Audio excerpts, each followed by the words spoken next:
టక్కుమని ఆపగలుగుతాం. Yes, Indonesia మనకు పూర్తి support చేస్తుంది. Complete only biggest Islamic nation అది. కరెక్ట్. కానీ అంటే ఇప్పుడు ఇక్కడ ఎట్లా ఉందంటే ఇంక్లినేషన్స్ ఎటువైపు ఉన్నాయి, పాకిస్తాన్ వైపు ఉన్నాయా? లేదు. ఇప్పుడు ఫస్ట్ పాయింట్ ఏంటంటే ఏ దేశమైనా కానీ యుద్ధాలు వచ్చినప్పుడు ఒకవైపు నిలబడాలని అనుకోవు. కానీ ఆ పోర్ట్స్లో ఉండే ఇంట్రెస్ట్లు అంటే ఫస్ట్ మనం అటాక్ చేయం ఎవరిని.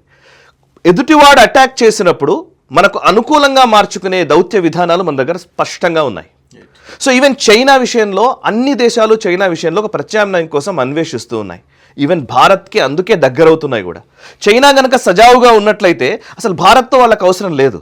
బట్ చైనా చేసే దౌర్జన్యాలు, వాళ్ళ ఆ దేశాలని వాళ్ళు ఎలాగైతే సార్వభౌమాధికారిని కూడా కాలరాస్తున్నారో అవన్నీ తెలుసు. సో అందుకోసమే మనము ఆల్టర్నేట్ మనం చేసే అవన్నీ కూడా ఎట్లుంటాయంటే మన దౌత్యం కూడా చాలా ఫ్రెండ్లీగా నిర్వహించేటువంటిది. మనది సాఫ్ట్ డిప్లొమసీ, డబ్బులు వెదజల్లి చేసే డిప్లొమసీ కాదు.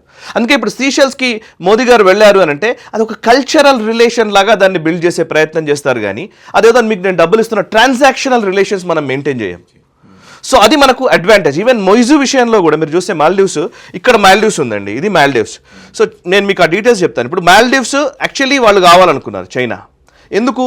మొయిజుకి వీళ్ళు ఫండ్ చేశారు. మొయిజీ అధికారంలోకి వచ్చాడు. వచ్చిన తర్వాత భారత వ్యతిరేక ధోరణి మాల్దీవ్స్ తీసుకోవాలనేది చైనా అభిప్రాయం. చైనా పూర్తిగా రెస్క్యూ చేస్తుందా మాల్దీవ్స్ అంటే? చేయదు. చివరికి వస్తే ఏమైంది? మనం ఏం చేశారు? మోదీ గారు ఏం చేశారు? ఇక్కడే లక్షద్వీప్ ఉంటుంది. అసలు లక్షద్వీప్ ఎందుకు వెళ్ళారంటే మోదీ గారు లక్షద్వీప్కి వెళ్ళారు, కుర్చీ చేసుకొని కూర్చున్నారు. చూసారా మీరు అప్పుడు విజువల్ టూరిజం విషయంలో? సో ఒక్కసారి లక్షద్వీప్కి వెళ్ళిన తర్వాత అంటే మా పాయింట్ ఇది వచ్చేసింది. ఎగ్జాక్ట్లీ. సో ఈ రెండింటికి లింక్ ఉంది. మనం మ్యాప్స్లో చూస్తే ఈజీగా అర్థమవుతుంది. అందుకే మ్యాప్స్లో చూపించేది. మాల్దీవ్స్కి లక్షద్వీప్కి చాలా దగ్గర. సో అందుకే మాల్దీవ్స్ని కంట్రోల్ చేయగలరు. ఇప్పుడు మాల్దీవ్స్ మొయిజు పూర్తిగా మళ్ళీ మన భారతదేశానికి వచ్చేసాడు. ఇందాక మీరు అన్న ప్రశ్నకు సమాధానం అదే. అంటే ఏ దేశమైనా సరే డెట్ ట్రాప్ చైనా వేస్తుంది, కానీ దానికి ప్రతిగా దానికి కౌంటర్గా మనం కూడా వాళ్ళకి స్నేహం భాగస్వామి పార్ట్నర్స్గా చేసుకుని వెళ్తున్నాం. ఎగ్జాక్ట్లీ. సో ఇప్పుడు అందుకే ఇప్పుడు మాల్దీవ్స్ అందుకే నేను ఇక్కడ ఎల్లో కలర్లో ట్యాగ్ చేసి పెట్టాను. సో ఇదొక పాయింట్. ఇది మాత్రమే కాదు, ఇప్పుడు మనం ఎప్పుడు మన దగ్గర ఒక కామెంట్ ఏంటంటే అంబానీలకు అదానీలకు దాచిపెట్టే ప్రయత్నం చేస్తున్నారు అని, రైట్? మీకు చాలా ఇంట్రెస్టింగ్ అంశం చెప్తాను. లియాన్ చియూ అని వియత్నాంలో ఒక పోర్ట్ ఉందండి. ఇది అదాని డెవలప్ చేస్తున్నాడు. ఇప్పుడు $2 బిలియన్ ఇన్వెస్ట్ చేసి ఇక్కడ అదాని డెవలప్ చేస్తున్నారు. అదాని డెవలప్ చేయడం వల్ల ఏంటి లాభము అని అంటే, చూడండి ఇది చోక్ పాయింట్, ఇక్కడ చోక్ పాయింట్ మనకు వస్తుంది. సో వియత్నాంకి మనం బ్రహ్మోస్ ఇస్తున్నాం, వియత్నాంకి మనం చాలా టెక్నాలజీని మనం ఇస్తున్నాం. సో వియత్నాం మనకి ఇప్పుడు ఇక్కడ ఒక పోర్ట్ని మనకి ఇస్తోంది, మన నావల్ వార్షిప్స్ పెట్టుకునే అవకాశం ఉంది. సో సౌత్ చైనా సీలో కూడా మన ప్రెజెన్స్ ఉంటుంది. అంటే చైనాకి ఇక్కడి నుంచి ఏదన్నా వెళ్ళాలి అనుకుంటే 2 చోక్ పాయింట్స్ని దాటి వెళ్ళాల్సి ఉంటుంది. ఒకవేళ ఏమన్నా చైనా కూడని పనులు చేస్తే ఇక్కడే దానికి బ్రేక్ చేయొచ్చు, ఇక్కడ తప్పించుకున్నా ఇక్కడ బ్రేక్ చేయొచ్చు. ఎగ్జాక్ట్లీ. అండ్ ఇంకొకటి, ఇప్పుడు బంగాళాఖాతంలోకి మేము సబ్మెరైన్స్ని డిప్లాయ్ చేస్తామని పాకిస్తాన్ చెప్తోంది, రైట్? సో ఒకసారి మనం దాని గురించి కూడా మాట్లాడదాం. సో బంగ్లాదేశ్ వీళ్ళకి సపోర్ట్ చేస్తే, పాకిస్తాన్కి బంగ్లాదేశ్ సపోర్ట్ చేసింది, ఒకవేళ మన సబ్మెరైన్స్ కనుక దిగితే, ఇప్పుడు నిన్ననే మనం మాట్లాడాము, కోల్కతాలో 3 వార్షిప్స్ని మోదీ గారు కమిషన్ చేశారు. INS Dunagiri, INS Sanshodhak, INS Agray, right? Agray అనేది డైరెక్ట్ హాంగూర్ క్లాస్ సబ్మెరైన్కి షాలో వాటర్స్లో కొట్టగలిగేది, అండ్ ఐఎన్ఎస్ దునాగిరి ఏమో డీప్ వాటర్స్లో కూడా సబ్మెరైన్స్ని ధ్వంసం చేయగలిగేది.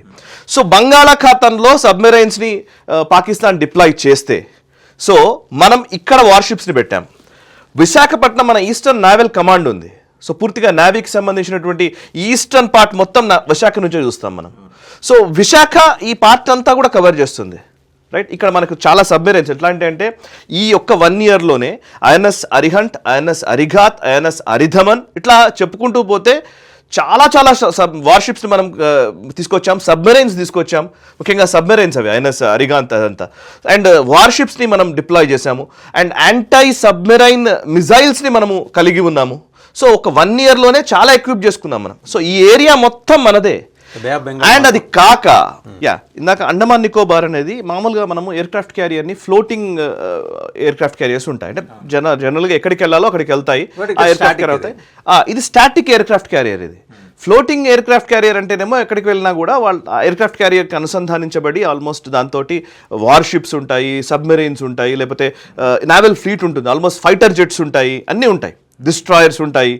సో ఇక్కడ అవన్నీ మనం అండమాన్ నికోబార్లో డిప్లాయ్ చేస్తాం. అంటే ఇది మనకు ఈ బే ఆఫ్ బెంగాల్ మొత్తాన్ని కవర్ చేయగలిగేటువంటి ఒక స్టాటిక్ ఎయిర్ క్రాఫ్ట్ క్యారియర్ ఇవాళ మన దగ్గర ఉన్నది. ఐఎన్ఎస్ విక్రాంత్ మన దగ్గర ఉన్న ఎయిర్ క్రాఫ్ట్ క్యారియర్ ఒకటే ఉంది, ఐఎన్ఎస్ విక్రాంత్. ఇట్ సైడ్ మనము అరేబియన్ ఓషియన్లో మనం డిప్లాయ్ చేసుకుంటే మనకు బే ఆఫ్ బెంగాల్లో ఇది చాలు. ఇంకా 2-3 వస్తున్నాయి మనకి, మనం తయారు చేసుకుంటున్నాము. మనకి ఈఎన్ఎస్ ఉంది, eastern naval command. Eastern naval ఇక్కడ ఈస్టర్న్ నావల్ కమాండ్ ఉంది విశాఖపట్నం. సో విశాఖపట్నము అండ్ అండమాన్ నికోబార్ ఈ రెండు కలిస్తే బే ఆఫ్ బెంగాల్ మొత్తం మన కంట్రోల్లోనే ఉంటుంది. అండ్ ఇంకొకటి వచ్చేప్పటికి మనకి మరి అక్కడ ఒకటే ఉంది, నేను చెప్తాను, అక్కడికి వస్తాను. అంతకంటే ముందు అసలు బంగ్లాదేశ్ గురించి మాట్లాడితే ఇప్పుడు చట్టగాం పోర్ట్ ఉంది కదా, ఇది యాక్చువల్లీ చైనా ఇక్కడ ఇన్వెస్ట్ చేస్తుంది. ఈవెన్ బంగ్లాదేశ్ పూర్తిగా చైనాకేం అప్పగించలే. ఈవెన్ భారత ఇంట్రెస్ట్లు కూడా ఇక్కడ ఉన్నాయి చట్టగ్రామ్ పోర్ట్లో. ఈవెన్ మనం కూడా మన అవసరాలకు తగ్గట్టుగా మనం దీన్ని వినియోగిస్తున్నాం. బట్ ఇఫ్ ఒకవేళ యుద్ధమే వచ్చి బంగ్లాదేశ్ కనుక వాళ్ళకి సపోర్ట్ చేసే పరిస్థితి వస్తే, మయన్మార్ డెవలప్ చేస్తున్నటువంటి క్యాప్క్యూ పోర్ట్ ఉంది ఇక్కడ. సో ఇది మయన్మార్ అధీనంలో ఉంది, రెడ్ కలర్లో ట్యాగ్ చేసింది మయన్మార్ది. సో అండ్ ఈ చట్టగ్రామ్ పోర్ట్ కూడా వాళ్ళదే అయితే గనక, సో చైనా ఇక్కడికి వాళ్ళ వార్షిప్స్ని తీసుకురావాలన్నా కానీ ఈ నాకు నేను చూపించినటువంటి ఈ మలక్కా స్ట్రైట్ నుంచే తీసుకురావాలి. ఇక్కడ మనం అట్టుకోగలుగుతాం. అండ్ ఈ మన అండమాన్ నికోబార్ మన దగ్గరే ఉంది. ఈస్టర్న్ నావల్ కమాండ్ దాటుకొని ఈ ఏరియాకి వచ్చి బంగ్లాదేశ్ని రెస్క్యూ చేయాలి, ఛాన్సే లేదు. సో ఇక్కడ మనం ఒకవేళ అదే జరిగితే కనుక సిత్వే పోర్ట్ మన కంట్రోల్లోనే ఉంది. సిత్వే బ్లూలో మనం ట్యాగ్ చేసింది మన దగ్గర ఉంది. సో మనం ఈ పార్ట్ని కనుక కట్ చేస్తే సో బంగ్లాదేశ్ని మనం నిలువరించగలం. సో వాళ్ళు ముఖ్యంగా సముద్ర జలాల్లోకి వచ్చి మనల్ని ఇబ్బంది పెట్టే ప్రయత్నాలు చేయడానికే వీల్లేదనడానికి ఇది ఒక ఉదాహరణ అని చెప్తున్నాను. ఇక నెక్స్ట్ అంశము ఇటువైపు వస్తే, ఈవెన్ మనకు ఘాజీని ఇక్కడనే మనము సో అండ్ ఇక్కడికి వస్తే ఇటువైపు మనం పాకిస్తాన్ వైపు వద్దాం. పాకిస్తాన్కి 2 మెయిన్ పోర్ట్లు, ఒకటి కరాచీ, 2 గ్వాదార్. రైట్, గ్వాదార్లో ఇది బలోచిస్తాన్ కింద ఉంది గ్వాదార్. సో గ్వాదార్ పోర్ట్ బలూచిస్తాన్ కింద ఉంది. సిపిఈసి కారిడార్ గ్వాదార్ వరకు వస్తుంది. ఈ రెండింటిని కట్ చేసే విధంగా ఇక్కడ గ్వాదార్కి పక్కనే పోర్ట్ చాబహార్, ఇరాన్ సంబంధించిన చాబహార్ పోర్ట్ మనం డెవలప్ చేస్తున్నాం. సో అండ్ ఇది కాక మీరు అబ్జర్వ్ చేస్తే ఈ రీసెంట్గా మోదీ గారు ఒమాన్కి వెళ్ళారు.